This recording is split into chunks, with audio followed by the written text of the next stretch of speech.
Hello friends, welcome to my YouTube channel. ಹೇಗಿದ್ದೀರಾ ಎಲ್ಲರೂ? ಇವತ್ತಿನ ವಿಡಿಯೋದಲ್ಲಿ ನಾನು ಚಿಕನ್ ಮೋಮೋಸ್ ರೆಸಿಪಿ ತೋರಿಸ್ತಾ ಇದ್ದೀನಿ. ಹಾಗೆ ಅದಕ್ಕೆ ಮಾಡುವಂಥ ಚಟ್ನಿ ಅಥವಾ ಸಾಸ್ ರೆಸಿಪಿ ಕೂಡ ಜೊತೆಯಲ್ಲೇ ತೋರಿಸ್ತಾ ಇದ್ದೀನಿ. ತುಂಬ ಅಂದರೆ ತುಂಬ ರುಚಿಯಾಗಿರುತ್ತೆ. ಯಾವಾಗಲೂ ಹೊರಗಡೆ ಹೋಟೆಲ್ಗಳಲ್ಲಿ ತಿಂದಿರ್ತೀರ, ಮನೆಯಲ್ಲಿ ಮಾಡಬೇಕು ಅಂತ ಅನಿಸಿದ್ರು ಮಾಡೋಕ್ಕೆ ಗೊತ್ತಿಲ್ಲದೆ ಇದ್ದರೆ ಈ ರೀತಿ ನೀವು ಒಂದು ಸಲ ಟ್ರೈ ಮಾಡಿ ನೋಡಿ, ಎಲ್ರಿಗೂ ಇಷ್ಟ ಆಗುತ್ತೆ. ಹಾಗಾದರೆ ಬನ್ನಿ ಇದನ್ನು ಹೇಗೆ ಮಾಡೋದು ಅಂತ ನೋಡೋಣ. ಮೊದಲಿಗೆ ನಾನಿಲ್ಲಿ ಅರ್ಧ ಕೆ ಜಿಯಷ್ಟು ಬೋನ್ಲೆಸ್ ಚಿಕನ್ ತೊಗೊಂಡಿದ್ದೀನಿ. ಇದನ್ನು ಚೆನ್ನಾಗಿ ವಾಶ್ ಮಾಡಿ ಇಟ್ಕೊಂಡಿದ್ದೀನಿ.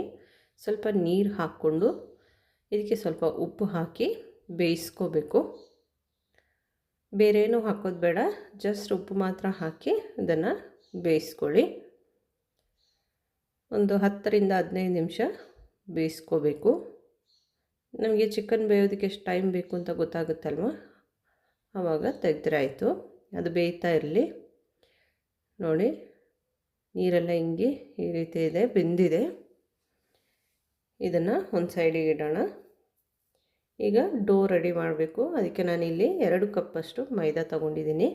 ಕಡಿಮೆ ಕ್ವಾಂಟಿಟಿಯಲ್ಲಿ ಮಾಡೋದಾದರೆ 1 ಕಪ್ ಹಾಕ್ಕೊಳ್ಳಿ. ಅದಕ್ಕೆ ಸ್ವಲ್ಪ ರುಚಿಗೆ ತಕ್ಕಷ್ಟು ಉಪ್ಪು, ಹಾಗೆ 1/4 ಟೀ ಸ್ಪೂನಷ್ಟು ಸಕ್ಕರೆ ಹಾಕ್ಕೊಂಡಿದ್ದೀನಿ. ಹಾಗೆ 2 ಟೀ ಸ್ಪೂನಷ್ಟು ಎಣ್ಣೆ ಹಾಕ್ಕೊಂಡಿದ್ದೀನಿ. ರಿಫೈನ್ಡ್ ಆಯಿಲ್ ಯಾವುದಾದ್ರೂ ಹಾಕ್ಕೊಳ್ಳಿ. ಹಾಕಿ ಚೆನ್ನಾಗಿ ಇದನ್ನು ಮಿಕ್ಸ್ ಮಾಡಿ. ಇವಾಗ ಉಗುರು ಬೆಚ್ಚ ಇರುವ ನೀರನ್ನು ಹಾಕ್ಕೊಂಡು ಇದನ್ನು ಚೆನ್ನಾಗಿ ಕಲಿಸ್ಕೋಬೇಕು. ತುಂಬ ಬಿಸಿ ಬೇಡ, ಹಾಗೆ ತಣ್ಣೀರು ಕೂಡ ಹಾಕೋದು ಬೇಡ. ಉಗುರು ಬೆಚ್ಚಗಿರುವ ನೀರನ್ನೇ ಯೂಸ್ ಮಾಡಿ ಇದನ್ನು ಗಟ್ಟಿಯಾಗಿ ಕಲಿಸ್ಕೋಬೇಕು. ತುಂಬ ತೆಳ್ಳಗೆ ಮಾಡ್ಕೋಬೇಡಿ, ಲೂಸ್ ಡೋ ಆಗಿರಬಾರ್ದು. ಸ್ವಲ್ಪ ಟೈಟಾಗಿ ಇದನ್ನು ಕಲಿಸ್ಕೋಬೇಕು. ಅದಕ್ಕೆ ನೀರು ನೋಡಿಕೊಂಡು ಹಾಕ್ಕೊಳ್ಳಿ. ನಾನಿಲ್ಲಿ 2 ಕಪ್ ಮೈದಾಗೆ 3/4 ಕಪ್ಪಷ್ಟು ನೀರು ಹಾಕ್ಕೊಂಡಿದ್ದೀನಿ. ಇದನ್ನು ಗಟ್ಟಿ ಕಲಿಸ್ಕೊಳ್ಳಿ. ಅಥವಾ ನಿಮಗೆಲ್ಲಾದರೂ ತೆಳ್ಳಗೆ ಆಯಿತು ಅಂತ ಅನಿಸಿದರೆ ಸ್ವಲ್ಪ ಹುಡಿ ಹಾಕ್ಕೊಂಡು ಇದನ್ನು ಗಟ್ಟಿ ಮಾಡ್ಕೊಳ್ಳಿ. ಚೆನ್ನಾಗಿ ನಾದ್ಕೋಬೇಕು. ಇದನ್ನು ಚೆನ್ನಾಗಿ ನಾದ್ಕೊಳ್ಳಿ. ಇದು ನಾದ್ಕೊಂಡಷ್ಟು ಚೆನ್ನಾಗಾಗುತ್ತೆ. ನೋಡಿ, ಈ ರೀತಿ ಮಾಡಿಕೊಂಡು ನಾದ್ಕೋಬೇಕು. ಇದನ್ನು ನಾನು ಚೆನ್ನಾಗಿ ನಾದ್ಕೊಂಡು ಬರ್ತೀನಿ. ನೋಡಿ, ಈ ರೀತಿ ಟೈಟ್ ಡೋ ಮಾಡ್ಕೋಬೇಕು. ಇದನ್ನು ಮಾಡಿಬಿಟ್ಟು ಒಂದು ಅರ್ಧ ಗಂಟೆ ಆದರೂ ಇದನ್ನು ರೆಸ್ಟಿಗೆ ಇಡಬೇಕು. ಈ ರೀತಿ ಮಾಡಿ ಇಡ್ತಾಯಿದ್ದೀನಿ. ಇದನ್ನು ಮುಚ್ಚಿಡಿ.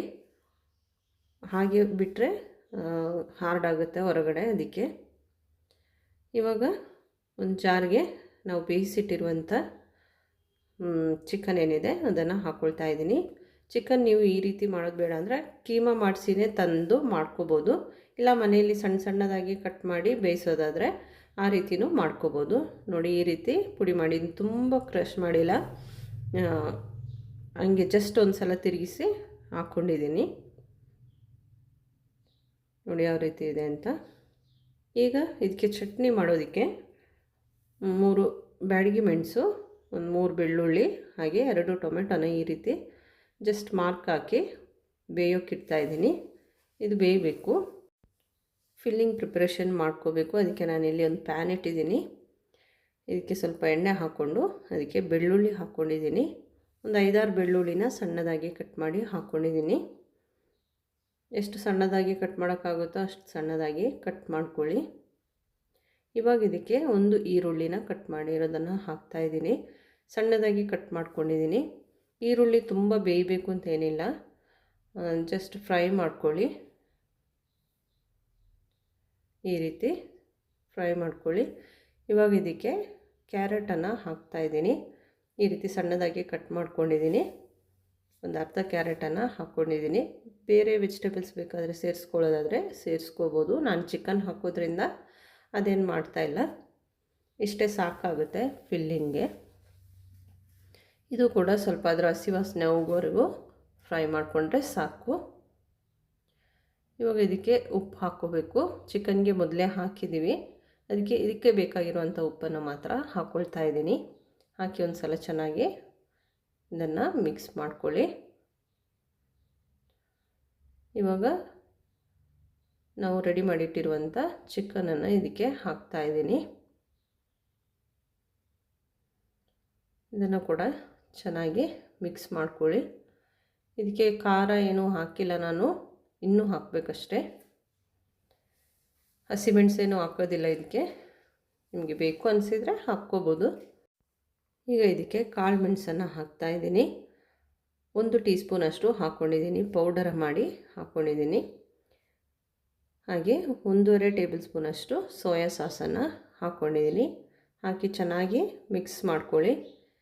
ಇದಕ್ಕೆ ಬೇರೆ ಏನು ಮಸಾಲೆ ಹಾಕೋದಿಲ್ಲ ಇನ್ನು, ಇಷ್ಟೇ. ಬೇಕಿದ್ದರೆ ಗರಂ ಮಸಾಲೆ ಬೇಕಿದ್ದರೆ ಹಾಕ್ಕೊಳ್ಳಿ ಸ್ವಲ್ಪ.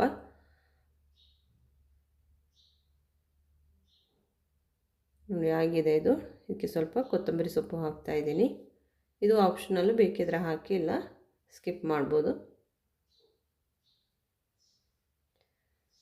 ಇದು ಸ್ವಲ್ಪ ತಣ್ಣಗಾಗಲಿ. ಅಷ್ಟರಲ್ಲಿ ನಾವು ಮಾಡಿಟ್ಟಿರುವ ಡೋನ ಸಣ್ಣ ಸಣ್ಣ ಉಂಡೆ ಮಾಡ್ಕೋಬೇಕು. ಅದಕ್ಕೆ ಮೊದಲು ಇದನ್ನು ಚೆನ್ನಾಗಿ ಈ ರೀತಿ ನಾದ್ಕೊಳ್ಳಿ. ಸ್ವಲ್ಪ ಪೌಡ್ರ್ ಹಾಕಿ ಕೌಂಟರ್ ಟಾಪ್ ಮೇಲೆ ಮೈದಾ ಡಸ್ಟ್ ಮಾಡಿ ಈ ರೀತಿ ಚೆನ್ನಾಗಿ ನಾದ್ಕೊಳ್ಳಿ. ಇವಾಗ ಇದನ್ನು ಸಣ್ಣ ಸಣ್ಣ ಉಂಡೆ ಮಾಡ್ಕೋಬೇಕು. ಪೂರಿಗಿಂತ ಸ್ವಲ್ಪ ಸಣ್ಣದೇ ಇರಲಿ, ಅದನ್ನು ತೆಳ್ಳಗೆ ಲಟ್ಟಿಸ್ಕೋಬೇಕು. ಅದಕ್ಕೆ ಸ್ವಲ್ಪ ಸಣ್ಣದೇ ಮಾಡ್ಕೊಳ್ಳಿ ಉಂಡೆನ. ಆದಷ್ಟು ಸಣ್ಣದೇ ಮಾಡ್ಕೊಳ್ಳಿ. ಇದರ ಲಟ್ಟಿಸುವಾಗ ತುಂಬ ತೆಳ್ಳಗಿರಬೇಕು. ಅದಕ್ಕೆ ಸಣ್ಣ ಸಣ್ಣ ಉಂಡೆನ ಮಾಡ್ಕೋಬೇಕು. ಈಗ ನೋಡಿ ಉಂಡೆ ಪೂರ್ತಿ ಮಾಡ್ಕೊಂಡಿದ್ದೀನಿ. ಇದನ್ನು ಲಟ್ಟಿಸ್ಕೊಳ್ಳೋಣ. ಎಷ್ಟು ಸಣ್ಣದಿದೆ ನೋಡಿ. ಇದನ್ನು ತೆಳ್ಳಗೆ ಲಟ್ಟಿಸ್ಕೋಬೇಕು. ಸ್ವಲ್ಪ ಪುಡಿ ಹಾಕ್ಕೊಳ್ಳಿ, ಮೈದಾ ಡಸ್ಟ್ ಮಾಡ್ಕೊಳ್ಳಿ, ಆಮೇಲೆ ಈ ರೀತಿ ಲಟ್ಟಿಸ್ಕೊಳ್ಳಿ ತೆಳ್ಳಗೆ. ಒಂದು ಸೈಡ್ ದಪ್ಪ, ಒಂದು ಸೈಡ್ ತೆಳ್ಳಗೆ, ಆ ಥರ ಬೇಡ. ಎಲ್ಲ ಕಡೆನೂ ಒಂದೇ ಥರ ಲೆವೆಲ್ ಬರಲಿ. ಈ ರೀತಿ ಲಟ್ಟಿಸ್ಕೋಬೇಕು. ನೀವು ಒಂದೇ ಸಲ ಮಾಡಿಬೇಕಾದ್ರೆ ಏನಾದರೂ ಮುಚ್ಚಳದಲ್ಲಿ ಈ ಥರ ಮಾಡ್ಕೋಬೋದು. ಆ ಥರ ಮಾಡಿದರೂ ಆಗ್ತದೆ ನೋಡಿ. ಈ ಥರ ನನಗೆ ಇದೇ ಈಸಿ ಅನ್ನಿಸ್ತು, ಇದನ್ನೇ ಮಾಡ್ತಾಯಿದ್ದೀನಿ. ಅದನ್ನು ಮಾಡೋದು ಮತ್ತು ವೇಸ್ಟ್ ತೆಗೆಯೋದು, ಪುನಃ ಉಂಡೆ ಮಾಡೋದು, ಅದೆಲ್ಲ ಸ್ವಲ್ಪ ಕಷ್ಟದ ಕೆಲಸ. ಇವಾಗ ಎಲ್ಲನೂ ಅದೇ ರೀತಿ ಮಾಡ್ಕೊಂಡಿದ್ದೀನಿ ನೋಡಿ. ಶೀಟ್ ಎಷ್ಟು ತೆಳ್ಳಗಿದೆ ಅಂತ ನೋಡಿ. ಈ ಥರ ಆದರೆ ಸಾಕು. ಇವಾಗ ಇದಕ್ಕೆ ಫಿಲ್ಲಿಂಗ್ ಹಾಕ್ಕೋಬೇಕು. ಈ ರೀತಿ ಒಂದು ಶೀಟ್ ತಗೊಳ್ಳಿ, ಇದರೊಳಗೆ ಫಿಲ್ಲಿಂಗ್ ಹಾಕ್ಕೊಳ್ಳಿ. ತುಂಬ ಬೇಕು ಅಂದರೆ ತುಂಬ ಹಾಕ್ಕೊಳ್ಳಿ, ಸ್ವಲ್ಪ ಸಾಕು ಅನ್ನೋರು ಸ್ವಲ್ಪ ಹಾಕ್ಕೊಳ್ಳಿ. ಈ ರೀತಿ ಸೀರೆ ನೆರಿಗೆ ಮಡಚ್ತೀವಲ್ಲ, ಆ ರೀತಿ ಇದನ್ನು ಫೋಲ್ಡ್ ಮಾಡ್ಕೋಬೇಕು. ಬೇರೆ ಬೇರೆ ಟೈಪ್ಸಲ್ಲಿ ಇದೆ, ಇದು ತುಂಬ ಈಸಿ ಇದೆ, ಅದಕ್ಕೆ ನಾನು ಇದನ್ನೇ ತೋರಿಸ್ತಾ ಇದ್ದೀನಿ. ನಿಮಗೆಲ್ಲಾದರೂ ಬೇರೆ ಮಾಡೋದು ಗೊತ್ತಿದೆ ಅಂತ ಆದರೆ ಆ ರೀತಿ ಮಾಡ್ಕೋಬೋದು. ಈ ಥರ ಎಲ್ಲನೂ ಸೇರಿಸ್ಕೊಬಿಟ್ಟು ಮೇಲ್ಗಡೆ ಈ ರೀತಿ ಪ್ರೆಸ್ ಮಾಡಿ ಈ ರೀತಿ ತಿರುಗಿಸ್ಬೇಕು. ಆವಾಗ ಒಳ್ಳೆ ಒಂದು ಶೇಪ್ ಬರುತ್ತೆ, ನೋಡೋದಕ್ಕೂ ಚೆನ್ನಾಗಿರುತ್ತೆ. ಮೋಲ್ಡ್ ಇದ್ದರೆ ಮೋಲ್ಡಲ್ಲೇ ಮಾಡ್ಕೋಬೋದು. ಇದನ್ನು ಈ ರೀತಿ ಇಡ್ತಾಯಿದ್ದೀನಿ ನೋಡಿ. ಅದೇ ರೀತಿ ಇನ್ನೊಂದು ಮಾಡಿ ತೋರಿಸ್ತಾ ಇದ್ದೀನಿ. ಸ್ಟಾರ್ಟಿಂಗ್ ನೀವು ಮಾಡುವಾಗ ಕೈಯಲ್ಲಿ ಇಟ್ಕೊಂಡು ಮಾಡೋಕ್ಕೆ ಆಗಲಿಲ್ಲ ಅಂದರೆ ಕೆಳಗಡೆ ಏನಾದರೂ ತಟ್ಟೆಯಲ್ಲಿ ಏನಾದರೂ ಇಟ್ಬಿಟ್ಟು ಮಾಡ್ಕೊಳ್ಳಿ, ಈಸಿ ಆಗುತ್ತೆ ಅದು ನಿಮಗೆ. ನೋಡಿ ಈ ರೀತಿ ಸೀರೆ ನೆರಿಗೆ ನಾವು ಯಾವ ರೀತಿ ತೆಗಿತೀವೋ ಅದೇ ರೀತಿ ಫೋಲ್ಡ್ ಮಾಡಿದರೆ ಆಯಿತು. ಫೋಲ್ಡ್ ಮಾಡಿ ಈ ರೀತಿ ತೆಗಿಬೇಕು. ಲಾಸ್ಟಿಗೆ ಇದನ್ನು ಪ್ರೆಸ್ ಮಾಡಿ ಜಸ್ಟ್ ಒಂದು ತಿರುಗಿಸ್ಬೇಕು. ಇದನ್ನು ನೋಡಿ, ಅಷ್ಟೇ ಮೋಮೋಸ್ ರೆಡಿಯಾಗಿದೆ ನೋಡಿ. ಇದೇ ರೀತಿ ಎಲ್ಲನೂ ಮಾಡ್ಕೊಂಡಿದ್ದೀನಿ. ಇವಾಗ ಇಡ್ಲಿ ಪಾತ್ರೆ ನೀರು ಹಾಕಿ ಬಿಸಿ ಆಗೋಕ್ಕೆ ಇಟ್ಟಿದ್ದೀನಿ. ಅದರಲ್ಲಿ ತಟ್ಟೆ ಇಳಿಸಿಟ್ಬಿಟ್ಟು ಒಂದೊಂದೇ ಇಡ್ತಾಯಿದ್ದೀನಿ. ತಟ್ಟೆಗೆ ಬೇಕಾದರೆ ಆಯಿಲ್ ಸ್ಪ್ರೆಡ್ ಮಾಡ್ಬೋದು ನೀವು. ಯಾವ ರೀತಿ ಎಷ್ಟಾಗುತ್ತೋ ಅಷ್ಟಕ್ಕೆ ಇಡಿ. ಸ್ಟೀಮರ್ ಇದ್ದರೆ ಸ್ಟೀಮರಲ್ಲಿ ಇಡಿ, ಇಲ್ಲಾಂದರೆ ಈ ರೀತಿ ಇಡ್ಲಿ ಪಾತ್ರೆಯಲ್ಲಿ ಇಡ್ಬೋದು.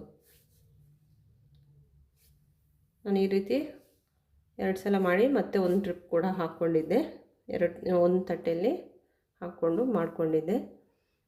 ಸ್ವಲ್ಪ ಮಾಡೋದಾದರೆ ಒಂದೇ ಸಲಕ್ಕೆ ಆಗುತ್ತೆ. ಇದನ್ನು 15 ನಿಮಿಷ ಬೇಯಿಸ್ಕೋಬೇಕು. ಇವಾಗ ಚಟ್ನಿ ರೆಡಿ ಮಾಡಬೇಕು. ಅದಕ್ಕೆ ಬೇಯಿಸಿಟ್ಟಿರುವಂಥ ಒಣಮೆಣಸು, ಬೆಳ್ಳುಳ್ಳಿ ಹಾಗೆ ಟೊಮೆಟೊದು ಸಿಪ್ಪೆ ತೆಗೆದಿದ್ದೀನಿ ನೋಡಿ, ರಿಮೂವ್ ಮಾಡಿದ್ದೀನಿ.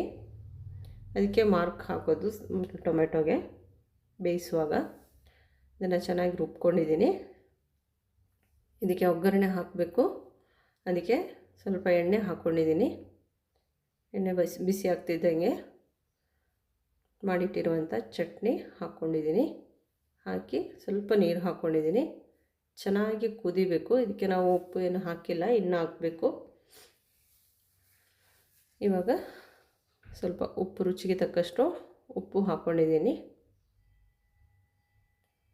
ಸ್ವಲ್ಪ ಸಕ್ಕರೆ, ಒಂದು 1/4 ಟೀ ಸ್ಪೂನಷ್ಟು, 1 ಟೇಬಲ್ ಸ್ಪೂನಷ್ಟು ವಿನಿಗರ್ ಹಾಕ್ಕೊಂಡಿದ್ದೀನಿ. ವಿನಿಗರ್ ಬದಲಿಗೆ ನಿಂಬೆ ರಸ ಬೇಕಾದರೆ ಹಾಕ್ಕೋಬೋದು. ವಿನಿಗರ್ ಇದ್ದರೆ ಒಳ್ಳೆಯದು. ಚೆನ್ನಾಗಿ ಮಿಕ್ಸ್ ಮಾಡಿ ಸ್ವಲ್ಪ ಖಾರದ ಪುಡಿ ಹಾಕ್ತಾಯಿದ್ದೀನಿ. ನಾನು ಬರೀ ಬ್ಯಾಡಗಿ ಮೆಣಸು ಹಾಕಿರೋದ್ರಿಂದ ತುಂಬ ಖಾರ ಏನಿಲ್ಲ. ಈ ಸಾಸ್ ಸ್ವಲ್ಪ ಖಾರ ಇದ್ರೇ ಚೆನ್ನಾಗಿರುತ್ತೆ. ಅದಕ್ಕೆ ಖಾರದ ಪುಡಿ ಹಾಕಿದ್ದೀನಿ. ನೀವು ಬೇಕಿದ್ರೆ ಮೆಣಸು ಹಾಕುವಾಗ ಬ್ಯಾಡಗಿ ಮೆಣಸಿನ ಜೊತೆ ಗುಂಟೂರು ಮೆಣಸು ಸೇರಿಸಿ ಹಾಕ್ಕೋಬೋದು. ಆವಾಗ ಮೆಣಸಿನ ಪುಡಿ ಹಾಕಬೇಕು ಅಂತ ಇಲ್ಲ. ಇದನ್ನು ಚೆನ್ನಾಗಿ ಈ ರೀತಿ ಕುದಿಸ್ಕೋಬೇಕು. ಅದು ರೆಡಿಯಾಗಿದೆ ಚಟ್ನಿ. ಅಷ್ಟರಲ್ಲಿ ಇದು ಕೂಡ ಬೆಂದಿದೆ. 15 ನಿಮಿಷ ಬೇಕು ಇದು ಬೇಯೋದಕ್ಕೆ. 15 ನಿಮಿಷದ ನಂತರನೇ ಇದನ್ನು ಓಪನ್ ಮಾಡಿದ್ದೀನಿ. ನೋಡಿ, ಎಲ್ಲನೂ ಬೆಂದಿದೆ. ಶೀಟ್ ದಪ್ಪಕ್ಕೆ ಮಾಡ್ಕೋಬಾರ್ದು, ಅದು ತಿನ್ನೋಕ್ಕಾಗೋದಿಲ್ಲ, ತುಂಬ ಹಾರ್ಡ್ ಅಂತ ಅನಿಸುತ್ತೆ. ನೋಡಿ, ಇದನ್ನು ಅರೇಂಜ್ ಮಾಡ್ತಾಯಿದ್ದೀನಿ. ಚಿಕನ್ ಮೋಮೋಸ್ ರೆಡಿಯಾಗಿದೆ. ತುಂಬ ಅಂದರೆ ತುಂಬ ಚೆನ್ನಾಗಿರುತ್ತೆ. ಹೊರಗಡೆ ನಾವು ತಿನ್ನೋದಕ್ಕಿಂತ ಮನೆಯಲ್ಲಿ ಈ ರೀತಿ ಮಾಡಿ ತಿಂದರೆ ಮಕ್ಕಳಿಗೂ ಇಷ್ಟ ಆಗುತ್ತೆ. ಹೊರಗಡೆ ಯಾವಾಗಲೂ ಹೋಗಿ ತಿನ್ನೋದಕ್ಕೂ ಆಗೋದಿಲ್ಲಲ್ಲ. ನಮಗೆ ಬೇಕು ಅಂತ ಅನಿಸಿದಾಗ ಮನೆಯಲ್ಲೇ ಮಾಡ್ಕೋಬೋದು. ಒಳಗಡೆ ಹೇಗಿದೆ ಅಂತ ಅನ್ನೋದಕ್ಕೆ ಅಷ್ಟೇ ನಾನು ಕಟ್ ಮಾಡಿ ತೋರಿಸಿದ್ದು. ಅದನ್ನು ಹಾಗೇ ಡಿಪ್ ಮಾಡಿ ತಿನ್ನಬೇಕು. ತುಂಬ ಅಂದರೆ ತುಂಬ ರುಚಿಯಾಗಿತ್ತು. ನಾವು ಹೊರಗಡೆ ತಿನ್ನೋದಕ್ಕಿಂತ ಟೇಸ್ಟಿಯಾಗಿತ್ತು. ನೀವು ಕೂಡ ಇದನ್ನು ಒಂದು ಸಲ ಮನೆಯಲ್ಲಿ ಟ್ರೈ ಮಾಡಿ. ಇವತ್ತಿನ ವಿಡಿಯೋ ಇಷ್ಟ ಆದರೆ ಲೈಕ್, ಶೇರ್, ಕಮೆಂಟ್ ಮಾಡಿ. ಹಾಗೆ ಇದುವರೆಗೆ ನನ್ನ ಚಾನಲ್ ಸಬ್ಸ್ಕ್ರೈಬ್ ಮಾಡೋದೇ ನೋಡ್ತಾ ಇದ್ದರೆ ಸಬ್ಸ್ಕ್ರೈಬ್ ಮಾಡಿ, ನನಗೆ ಸಪೋರ್ಟ್ ಮಾಡಿ. Thank you for watching.